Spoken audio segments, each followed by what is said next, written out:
Hey guys, Curtis here. Tip of the day 59. We're going to go over a big break. Some of the secrets to a big break, and then at the end of the video, I'm going to show you a little trick that might help you control your when you're getting big breaks with high speed breaks. So this is something, there's controlled breaks, but this is bar table able. If you want to really get into it, I'm going to show you a trick. How to generate speed. You're gonna have to practice this. It's a timing thing.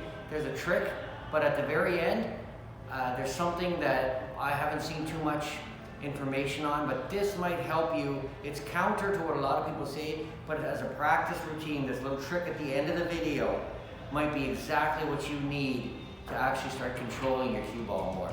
So at the beginning, what we're gonna do is we're gonna talk about the mechanics of it, of a high speed break.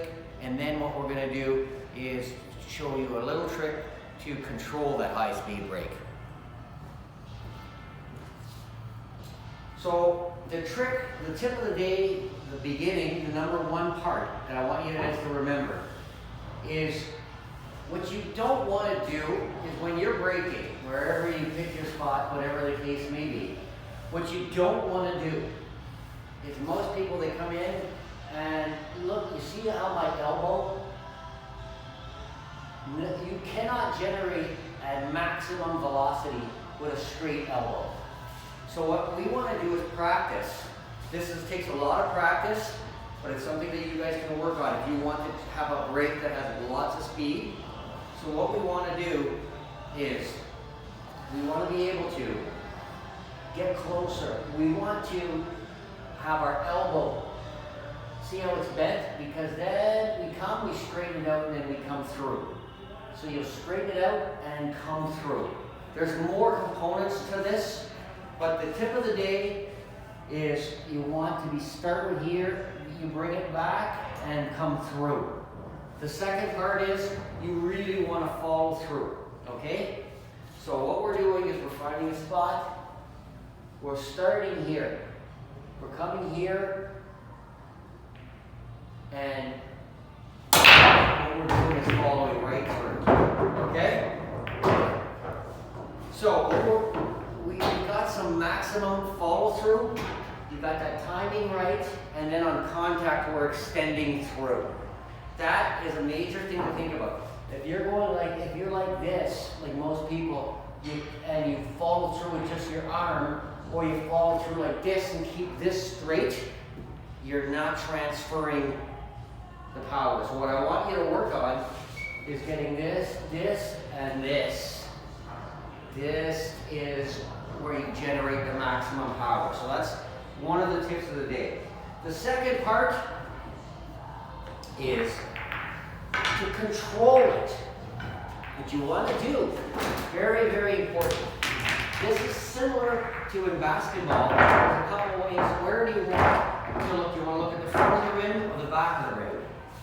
Personally, what I used to do is look at the front and then you would just put it over that, because what happened, you put it over the further. It's the closest, it's the easiest to see. So that's obviously preference, but for some of you that are having a hard time, because a lot of us are taught, it's for the follow through. You're taught to go right through. So that some people are looking at the back rail. Some people are looking right through the head ball. That's taught a lot. The problem with that is the farthest one away. And the truth is, if you contact the cue ball, it's already gone. So what I would do is you put a little marker here. So you put a little spot here to practice, or pick a spot when you're breaking in a game. Line it up perfectly straight. So if you were here, you pick a spot right in front. It's straight to the head ball. Well, here's the thing to start with. You're extending, that part you gotta remember. You gotta remember this. But here is something that you guys can practice to build up your control. Look at a spot really close to here that extends through to there. It's a lot easier to push through here than it is to find a spot way back there. So again, it's not for everybody, but if you're having a hard time controlling it because you're looking way through there, start with closer. So now, at the end of the day, you're still focusing 90% on the cue ball. But if I follow right through to here, at the end of my thing, I'm still looking at the cue ball, because you just want as much dead center power as you can. But if you're aiming when you start to here, then you bring it back. So this, now all I'm doing, obviously a short shot is easier than a long straight one. So this is the same principle on your break. You're aiming for a spot just in front of here, and you're following right through, okay?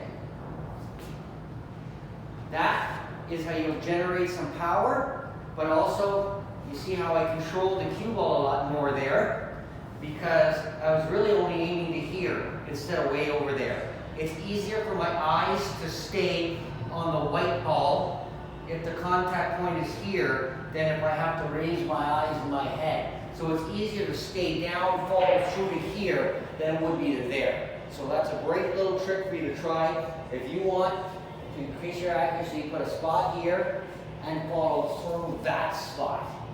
Okay, so that's tip of the day 59. I hope you liked it. I saw some, last time I did a video on the second ball break, and I got some great comments. But this is something I just want you to be aware of. That contact point in front of it can be very helpful in controlling, and as long as you extend through it. That's something they're always telling you the opposite, and I find that you'll become a lot more accurate by having a closer point, and you can stay in the white ball and that point. And if it's over there, you tend to lift up, and that's when you lose your momentum, your power, and accuracy. Okay, so that's tip of the day 59.